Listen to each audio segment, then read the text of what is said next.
vice presidential candidate, Paul Ryan, speaks at a rally today in front of another huge crowd of supporters at a courthouse in Adel, Iowa. Wow, how about it, huh?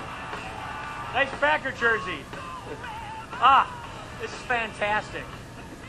Hey, you know, one of the reasons why I've gotten along so well with Chuck Grassley over the years is because we come from the same place.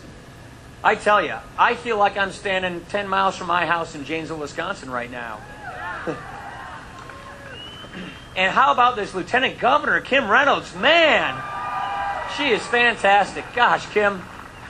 And Chuck, such a bulwark in the Senate. Iowans, you have sent us impressive people, Tom Latham included, to represent you, and I want to thank you for that. It's good to be here in Adel at the Dallas County Courthouse. Like I said, I feel like I just parachuted into my own home. My mother-in-law came from Clinton, Iowa. My grandfather went to Loras College. We are kindred spirits. And when you take a look at our communities, when you take a look at what built our country, we have a really big decision to make going forward. We know what the last 4 years has brought us. We are a country in doubt. We hit $16 trillion of debt. That was announced yesterday. That's a country in decline. We have a clear choice. Are we going to stay on the path that President Obama has placed us on? Or are we going to turn this thing around, win this election, and get the country back on the right track? That's what we're going to do.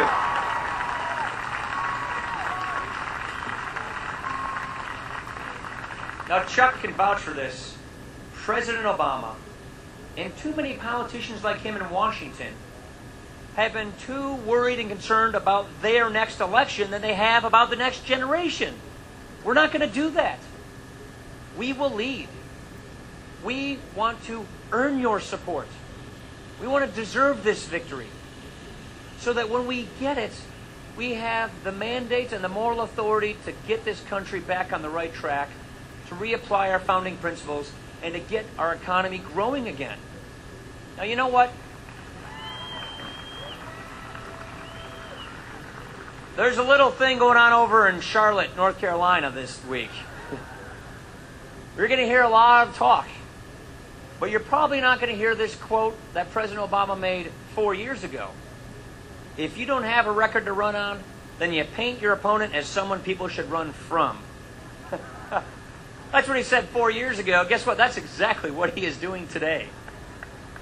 You see, the president did inherit a tough situation when he came into office. Any fair measurement of his record, you have to acknowledge that.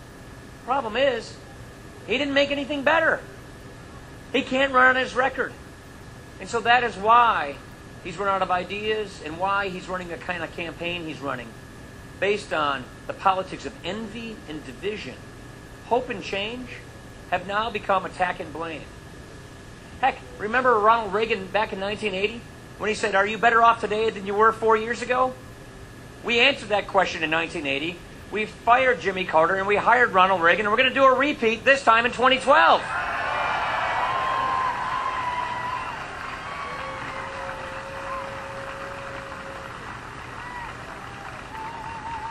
Hey, just measure the track record of President Obama versus that of Jimmy Carter.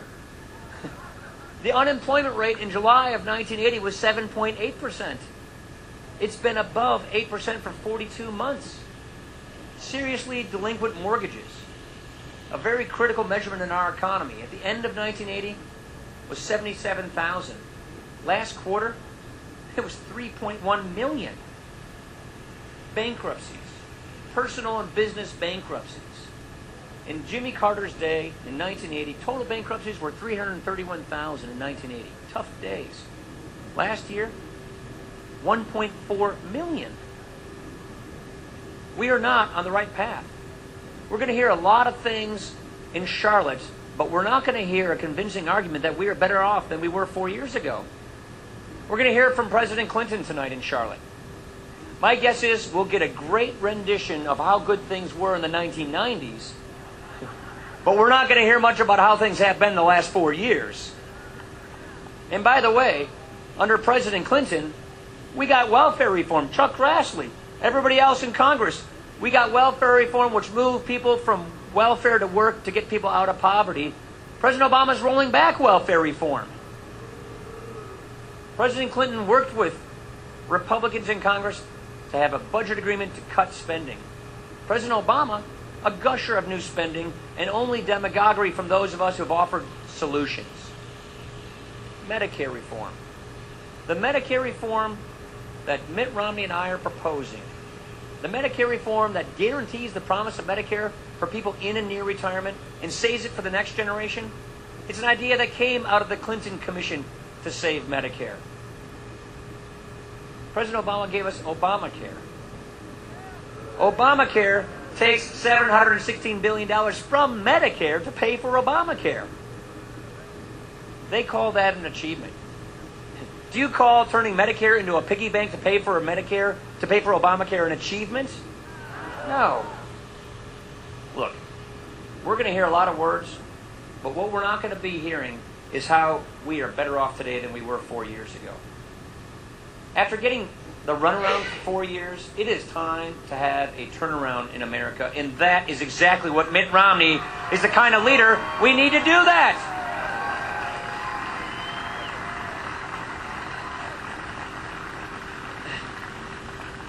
Very rarely before have I seen a situation where the man and the moment meet so well.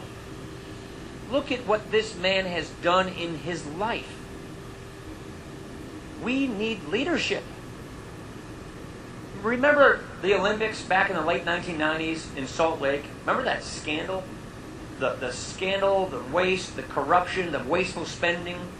That all sounds kind of familiar these days, doesn't it? What did they do? Well, out in Salt Lake, they called a guy in Boston, Mitt Romney, asked him to drop everything, spend 3 years living in Salt Lake, and fix the mess that was the Olympics. He dutifully did that. He turned things around. He made us proud, and he saved the Olympics. That's duty, honor, service of self, service of country. And by the way, this is a man who has been successful in business, and this is a country where we think being successful in business is a good thing. It's not a bad thing. We take pride in one another's success. We don't resent people who become successful. This man created tens of thousands of jobs. He turned around struggling businesses. He started new businesses. Take a look at the difference between the Obama presidency and just when Mitt Romney was governor of Massachusetts. The biggest difference is leadership and performance. Under President Obama, unemployment has been above 8% for 42 months. Household family income has gone down $4,000 over the past 4 years. Nearly 1 in 6 Americans today are living in poverty. This is the highest poverty rate of Americans we've seen in a generation. The credit rating of America has been downgraded for the first time in the history of our country. We turn on the TV when we get home and we see what's going on in Greece, in Spain, in Europe. And that is exactly what will happen to us if we stay on the path that the president has placed us upon. If you copy European economics, you're going to get European results. Mitt Romney, when he was governor of Massachusetts, he balanced the budget without raising taxes by working with Democrats across the aisle and not demonizing his political opponents. Mitt Romney made sure that they had economic growth and opportunity, and as a result, family incomes went up $5,000. He lowered the unemployment rate. He increased the credit rating of Massachusetts. You know, when you take a look at what just happened in the last 3.5 years, President Obama came in with a very tough jobs crisis, one we still have. And he muscled through with one-party control his answer, a $1 trillion borrowing binge, which was a huge government spending spree that they called the stimulus. They promised that if we borrow all this money and spend it through all these government agencies, unemployment would never get above 8%. It hasn't been below 8% since then. And then he quickly turned and focused all of his attention, his effort, and his energies on a partisan government takeover of our healthcare system. Medicare is being threatened by Obamacare. If you take a look at what the Chamber of Commerce is telling us, they just surveyed small businesses across America. Small businesses like the ones we have in our town centers. 75% of them said because of Obamacare, they're much less likely to hire new workers. Obamacare is the greatest threat to Medicare. Obamacare is a great threat to job creation. And so for the sake of Medicare and for the sake of creating jobs, we are going to repeal and replace Obamacare.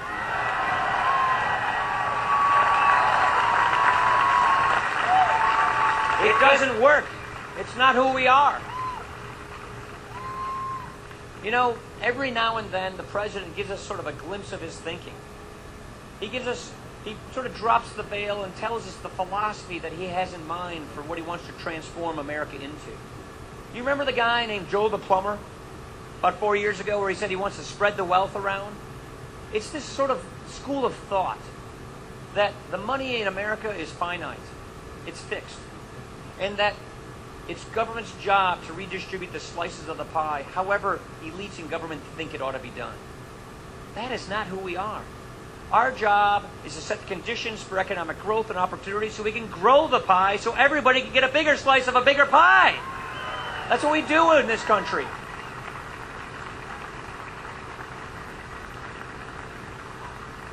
I look over here, I see a guy with an NRA hat, I see a bunch of camo. I have those myself. And remember when he was talking to a bunch of donors in San Francisco? Where he said people in the Midwest, like people like us, like to cling to their guns and their religion. Yeah, here's all I got to say is this Catholic deer hunter is down proud of that, and I'm guilty as charged. That's who we are in this country. I happily cling to my guns and my religion. And the doozy of them all was in Roanoke not too long ago.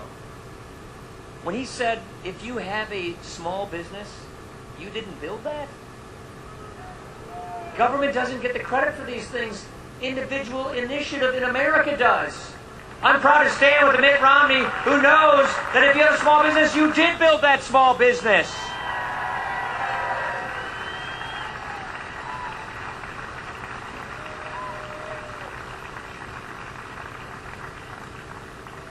It is not enough for us to simply criticize and point out the failures of the last 4 years. We need to do that so we don't repeat those mistakes. But we owe you solutions. We owe you an alternative. We want to respect you by giving you the choice what you want. What do you want this country to be? That's what the Romney-Ryan plan for a stronger middle class is all about. It's about getting economic growth, prosperity. 5 things. They're really simple.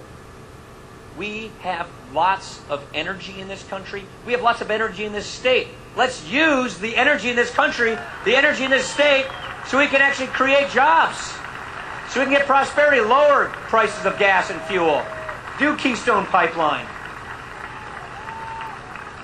And a lot of people who are displaced, a lot of my friends in their 40s who lost their jobs at the plant, they're in between. They need to have the skills to get the jobs of the future. We need a system where we have quality education and jobs training skills so people can get back on the path of prosperity. We need to fix our education system and get workers who are displaced back on the path to a career that gives them the prosperity and the destiny that they have shaped for themselves.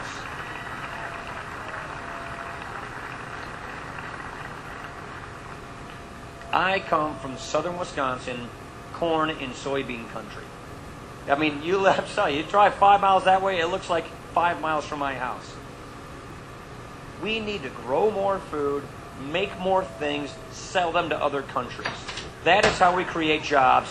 We need trade agreements that are fair, that hold people to account, but that help us make and grow things and sell them overseas. That is critical for jobs here in Iowa, critical for jobs in America.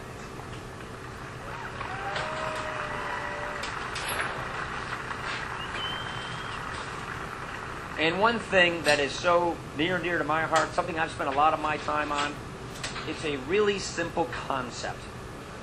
We have got to stop spending money we just don't have. We have got to cut spending. We got to get this deficit and debt under control because it's dragging our economy down and it is giving our children a diminished future. And the last point, but it's one that we can never lose sight of. Small businesses are the engine of economic growth and job creation in this country. We need to champion small businesses. We can't drown them in a sea of regulation in the promise of higher taxes. You know, overseas, which where I come from means Lake Superior, our competitors are lowering their tax rates to their small businesses. Canada lowered their tax rates to all of their businesses to 15% in January. In this coming January, President Obama is promising that the top tax rate on our successful small businesses, which is where most of our jobs come from, will be above 40%. Friends, when we tax our job creators at much higher tax rates than our foreign competitors tax theirs, they win, we lose. We don't think the president's plans of taking all this money from families, all this money from successful small businesses, just to spend it in Washington on favorite fads, on favorite constituents, it doesn't work. We don't want government picking winners and losers in society. We want Americans prospering through individual initiative and economic growth and prosperity. That's how you create jobs in this country.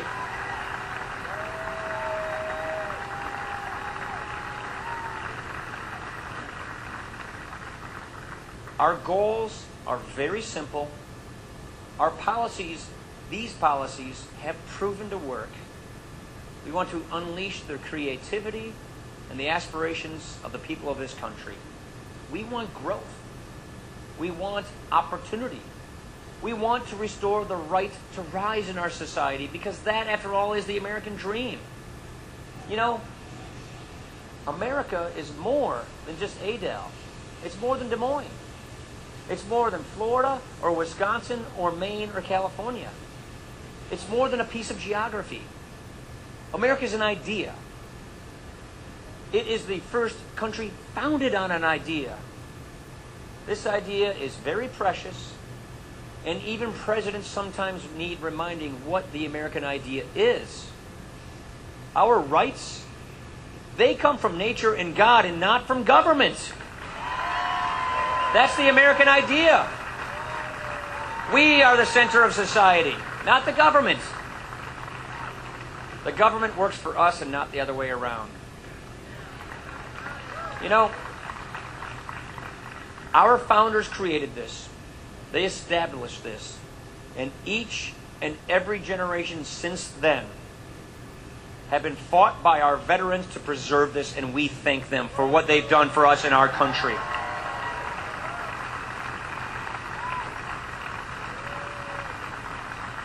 It is our generation's challenge. It is our turn. And it doesn't matter what generation you come from.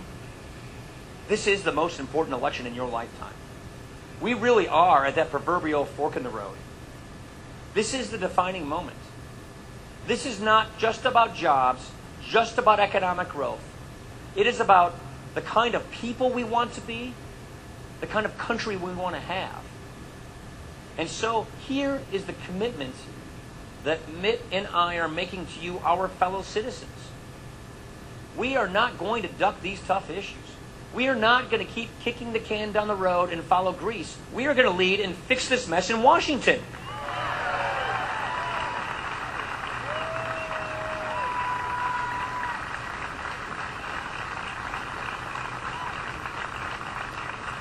And you know what? We're not going to spend the next 4 years blaming other people for problems. We're going to take responsibility.